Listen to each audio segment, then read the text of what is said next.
Good morning. Welcome to your Monday Mojo with me, Coach Mo. I'm coming to you a little bit later in the day on Monday, and I hope that's okay. It was a late night, I think, for most of us with the Super Bowl. And if you're a fan of This Is Us, well, then you stayed up as late as I did last night. And maybe you didn't sleep as well either because, well, if you're a Patriots fan like I am and our family is, then it wasn't the best of nights for us. But if you know me, you know that I keep it positive and that I know that there is something to learn in every outcome, in every instance, right?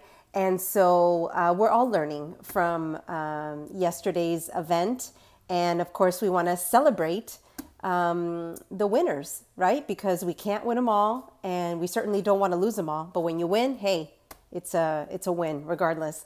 So we are reading from this awesome book, The Wisdom of Sundays, and we are now on the chapter of intention, right? We started with awakening, now we're in intention.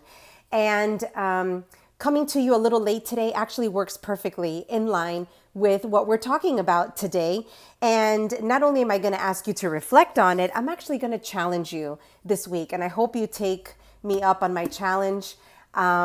I'm excited about the challenge, and I really do hope you'll join me. So we are hearing from Tony Robbins today, right? Great person in personal development and just everything, in career and finances and love and how to live our life. And so Oprah asked him, what is the number one rule you would offer someone in becoming their most authentic self? Because that's really what we're all looking for. How do I just be more of me? And what a great question, because this is so deeply ingrained in the work that I do with my clients, especially with high achieving women in our Fire and Flow Circle community and mastermind. And we talk about our authenticity, our essential elements, and how to really bring them into our life and be conscious of what we're here to do. But I love Tony's spin on it today, and it really just brings to light the yin and yang of life, not being so focused on always doing something in a certain way or always being a certain way, but allowing yourself to really live life. And so this is what Tony had to say. I think it's allowing yourself to be spontaneous instead of responding to how you think you're supposed to be. We've all developed an identity, a sense of who we think we are and who we're not. You define yourself not only by who you think you are, but also by who you're not. And those definitions were usually made 10, 20, 30, 40 years ago, and we rarely upgrade them unless we have an abrupt experience that makes us reevaluate our life. And boy, do we talk about that in Fire and Flow all the time. So to consciously decide, who am I today? Who do I stand for? What am I here for? What am I here to give, to learn, to grow, to enjoy? And then to be spontaneous and try things. Because I think the most important decision is saying, I'm going to enjoy this moment right now. It's the only thing I have that's real. And life's too short to suffer. I'm talking to you, Patriots fans, right now.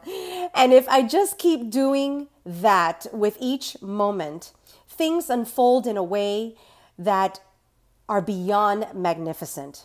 And it's easy to teach, harder to apply. Don't we know that? But it's a discipline. And if you do it and you start measuring it moment to moment, you will get addicted. I kind of love that. Being addicted to just enjoying the moment and being who you need to be and who you want to be in the moment. It will be a positive addiction because the liberation is beyond what you can describe with words. You have to experience it. So I love this, especially, let's see. We rarely upgrade the definitions of who we are.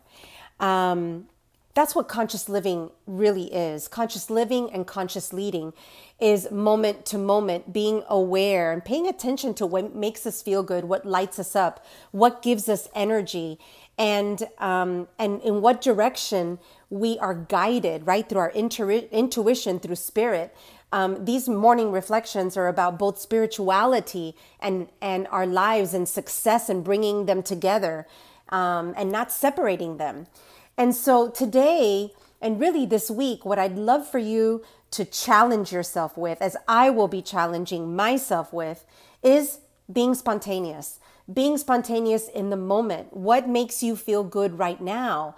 What intuitive hitch are you getting that you could just go ahead and put your energy into, and feel the results from that. See what comes through for you, instead of just, like me, my list of things to do every single day and checking them off. And while that is important for those of us who are high achievers and do want to be successful, can we create that space in our days and in our lives to be spontaneous? I'm slightly addicted to tarot right now. It's my new passion. I'm loving learning about it. I'm loving connecting to my intuition and seeking guidance through it. It's a really fun way of tapping into my spirituality, my intuition. And it reminds me of the Fool, the card that begins the cycle of tarot. It's 0. The Fool. The Fool is someone who just kind of, takes that leap, jumps off that mountain, and is so excited for what's going to happen and not even knowing what's going to happen. And that really brings a thrill to our life, to the boredom that we can sometimes experience by just doing the same thing over and over again and wondering, what am I going to get out of today? So anyways, that's my challenge to you. I hope that you will accept the challenge of spontaneity, write it in your calendar if you need to remind you to be open, to jump into new opportunities, to new feelings and sensations, and see what you get out of it this week. See if it lights you up, if it lights your fire, and even if it helps you go with the flow a little bit more. So thank you for joining me today. Thank you for allowing me to come to you a little bit later in the day. And I hope that this is helpful for you, that it does give you something to reflect on and to try this week. So namaste, have a fabulous week, and I'll catch you next Monday.